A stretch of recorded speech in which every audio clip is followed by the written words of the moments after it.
وَاسْتَشْهِدُوا شَهِیدَینِ مِن رِجَالِکُم، اور گواہ بنا لو اپنے مردوں میں سے دو کو۔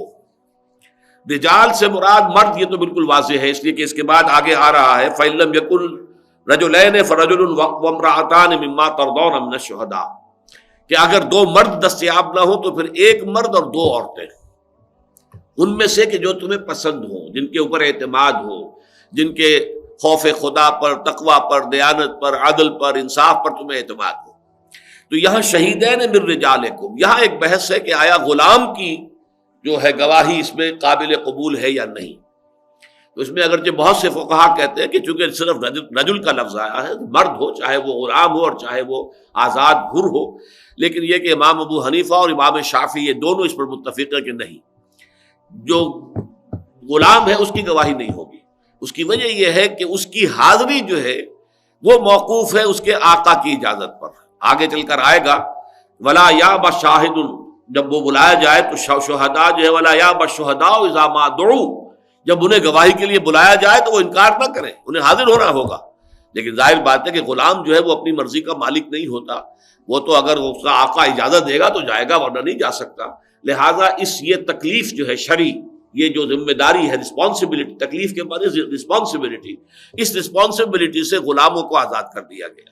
یہ جو ہوں گے گواہ دو مرد ہوں گے آزاد۔ فَإِن لَّمْ يَكُونَا رَجُلَيْنِ فَرَجُلٌ وَامْرَأَتَانِ مِمَّن تَرْضَوْنَ مِنَ الشُّهَدَاءِ، تو پھر اگر نہ ہو دو مرد تو ایک مرد اور دو عورتیں جو بھی تمہارے پسندیدہ ہوں، جن پر تم اعتماد کر سکتے ہو، جن پر تمہیں وثوق حاصل ہو۔ یہ ہے ذرا وہ باریک مسئلہ جس پر آج کل بڑا شور دنیا میں ہوتا ہے، اور ہماری جو ویمن لب اور جو فیمنزم کی موومنٹس ہیں ان کی طرف سے بہت شور مچایا جاتا ہے کہ یہ کیا ہے، ایک عورت جو ہے اس کی گواہی جو ہے وہ آدھی ہو گئی، دو عورتوں کی گواہی مل کر ایک مرد کی گواہی کی قائم مقام بنتی ہے۔ تو اگرچہ یہ بات اپنی جگہ پر صحیح ہے کہ خدا پنج انگشت یکساں نہ کر، نہ ہر زن زنست ہو، نہ ہر مرد مرد، نہ تو ہر مرد ہی مرد ہوتا ہے۔ ایسے بھی ہوتے ہیں کہ جو مرد تو ہیں لیکن زنانہ صفات کے حامل ہیں، اور ایسی عورتیں بھی ہوتی ہیں، ہر عورت عورت نہیں ہوتی کہ ہے تو عورت لیکن یہ کہ وہ بہت سے مردوں کو کے اوپر جو ہے وہ بھاری ہو جائے۔ پہلوان عورت ہو، ہر طرح کے جو ہے آپ کو ایکسیپشنز مل جائیں گی۔ ابھی جو کچھ اولمپکس کے اندر ہو رہا ہے، کیسی کیسی پہلوان عورتیں وہاں پہ آپ کی بھی نظر پڑی ہوگی۔ تو اس حوالے سے نہ ہر زن زنست ہو، نہ ہر مرد مرد، خدا پنج انگوش یکساں نہ کر۔ لیکن ایک بات یہ کہ اپنی جگہ پر جو سٹیٹسٹکس ہیں اس کے حوالے سے فزیولوجی نے، اناٹومی نے اول تو یہ ثابت کیا ہے کہ اپنے جسمانی ساخت کے اعتبار سے مرد اور عورت برابر نہیں ہے۔ عام طور پر عورت کا سائز مرد سے چھوٹا ہے، دماغ کا وزن ایوریج عورت کے دماغ کا مرد کے دماغ سے کم ہے، مختلف اعتبارات سے۔ اور پھر یہ کہ ہمیں معلوم ہے کہ عورت میں اصل حسن اس کی نزاکت ہے، مرد میں اس کا حسن اس کی جو ہے قوت ہے۔ مرد کے لیے ہمارے ایک پروفیسر اناٹومی کے ہوتے تھے، وہ یہ کہا کرتے تھے کہ مرد کو، یعنی مثالی مرد کے لیے اگر لفظ آئے گا دیو قامت انسان، یہ گویا کہ ایک بہت زبردست انسان مرد جو ہے، اور عورت کے لیے پری، وہ تو نازک ہو، نرم و نازک ہو، تو ظاہر بات ہے کہ وہ عورت کا حسن ہے اس کے اندر۔ اس حوالے سے یہ برابری کا جو بھی دنیا میں دعویٰ کیا جاتا ہے، اگرچہ اسلام نے برابری دی ہے ایک تو اس اعتبار سے کہ as human beings they are equal, کوئی اونچ نیچ نہیں ہے، کوئی انفیریئر نہیں، کوئی سپیریئر نہیں۔ ان کی شرافت جو ہے، شرف انسانیت میں برابر کی شریک ہے، احترام انسانیت میں برابر کی شریک ہے۔ بعض اعتبار سے اونچ نیچ کی ہے تو اس میں بھی کمپنسیشنز ہیں۔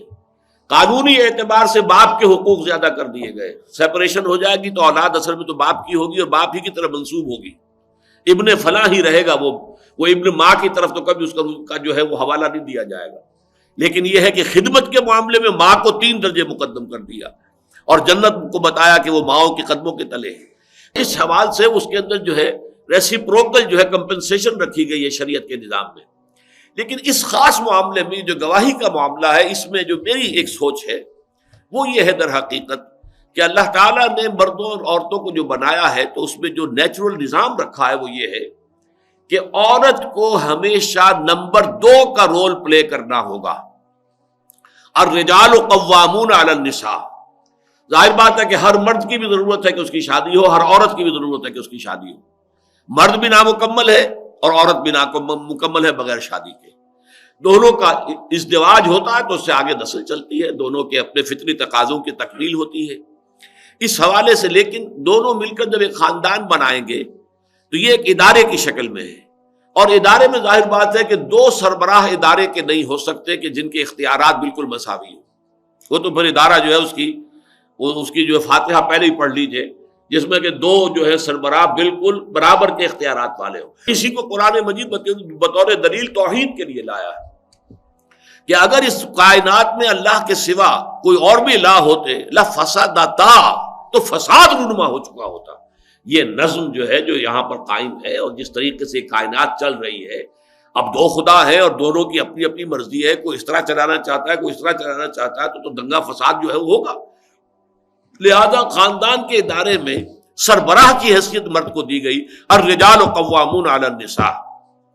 اب ظاہر بات ہے کہ جب عورت کو نمبر 2 کا رول پلے کرنا ہے، اور اس میں ہمیشہ ایسا ہوتا ہے کہ جو نمبر 2 پر ہوتا ہے اسے کچھ صدمے برداشت کرنے پڑتے ہیں۔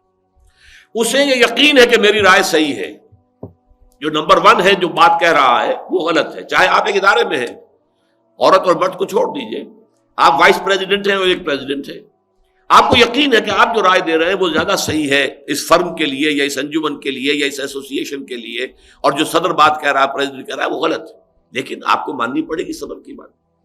تو گویا کہ ایک طرح کا صدمہ لینا پڑتا ہے۔ شاک ایبزاربرز ہونے چاہیے، جیسے گاڑی میں شاک ایبزاربرز نہ ہو تو پھر جس طریقے کی جمپ وہ لے گی ہو سکتا ہے کہ آپ کی گردن ہی ٹوٹ جائے۔ شاک ایبزاربر کیوں رکھے جاتے ہیں؟ تاکہ وہ شوق کو اپنے اندر جذب کر لیں اور وہ سواریوں کو اتنا محسوس نہ ہو۔ تو یہ جو نمبر 2 کو، یہ ٹھیک ہے کہ اگر عورت قائل کر لے اپنے شوہر کو، بیوی جس طریقے سے بھی ہو، اپیل سے، دلیل سے، اور جو بھی اس کو اللہ تعالیٰ نے دے رکھے ذرائع، ان سے وہ اپنے شوہر سے اپنی بات منوا لے، فبہا۔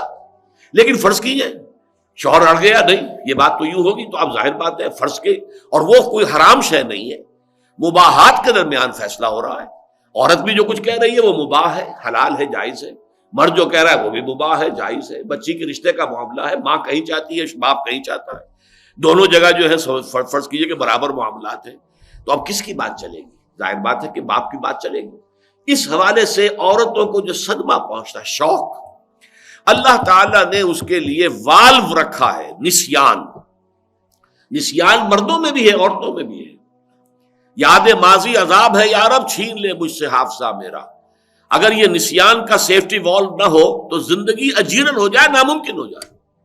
کل فرض کیجئے آپ کے نہایت عزیز جو ہے، بلکہ فرض کیجئے آپ کا چہیتا اکلوتا بیٹا کل فوت ہوا ہے، اب اس کا صدمہ ہے، کیا یہ صدمہ 1 سال تک رہے گا؟ اگر رہے اسی شدت کے ساتھ تو آپ زندہ کیسے رہیں گے؟ اس کے لیے ضروری ہے کہ یہ آپ بھولیں اس کو، یہ صدمہ جو ہے تبھی اس کے اثرات آپ پر کم ہوں گے۔ نسیان اس اعتبار سے انسان کی ایک ضرورت ہے، یہ سیفٹی والو ہے کہ اس کے ذریعے سے جو صدمات ہیں ان کا جو بھی ایک اثر ہوتا ہے فوری طور پر وہ کم ہوتے ہوتے پھر آدمی بھول جاتا ہے، ٹھیک ہے آیا گیا معاملہ ہو گیا، جو ہو رہا تھا سو ہو گیا، لیکن فوری صدمہ جو ہوتا ہے اگر وہ برقرار رہے تو یہاں پہ کوئی شخص زندہ نہ رہ سکے۔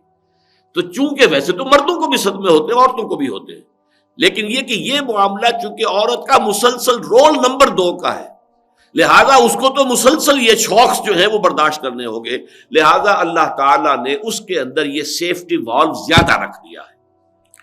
ایک توجیہ کی ہے ڈاکٹر عبدالسمیع صاحب نے بھی، ویسے وہ بھی اچھی توجیہ ہے، انہوں نے اضافہ کیا ہے میرے اس فکر پر، اور وہ یہ ہے کہ عورت کے اندر اللہ تعالیٰ نے جذبات کا پہلو زیادہ غالب رکھا ہے۔ اب ظاہر باتیں سے بچوں کو پالنا ہے، پرورش کرنا ہے، یہ جذبات ایموشنز جو ہیں عورت میں زیادہ ہوتے ہیں، مرد کے اندر انٹلیکٹ زیادہ ہوتا ہے آن دی ایوریج۔ یہاں بھی بات وہی کہنی پڑے گی کہ نہ ہر زن زنستو نہ ہر مرد مرد، لیکن یہ کہ آن دی ایوریج یہ کہ عورت کے اندر ایموشنز کا، جذبات کا پہلو غالب ہے، اور مرد کے اندر انٹلیکٹ کا، فیصلے کا، ٹھنڈے دماغ، دل و دماغ سے سوچ کر فیصلہ کرنے کا غالب۔ اس حوالے سے بھی عورت کے اندر پھر نسیان کا پہلو زیادہ ہو جاتا ہے۔ لہذا یہاں پر ایک مرد اور 2 عورتیں یا 2 مرد، اور یہ بھی نوٹ کر لیجئے کہ 4 عورتوں کی گواہی کافی نہیں ہوگی، ایک مرد کا ہونا لازم ہے۔ ایک مرد، البتہ ایک مرد کے قائم مقام 2 عورتوں کی گواہی ہو جائے گی، اور اس کے بعد اس کی حکمت بیان کر دی، ان تضل احداہما فتذکر احداہما الاخری، کہ اگر بھول جائے، بھٹک جائے، اسے پوری طرح یاد نہ رہے کیا بات طے ہوئی تھی، کیا بات تھی، تو یہ کہ دوسری اس کو یاد کرا دے۔ اس حوالے سے یہ کہ دونوں مل جل کر ایک دوسرے کی کمی اور تلافی کرتے ہوئے وہ شہادت کا حق ادا ہو سکے جیسا کہ اس کا حق ہے۔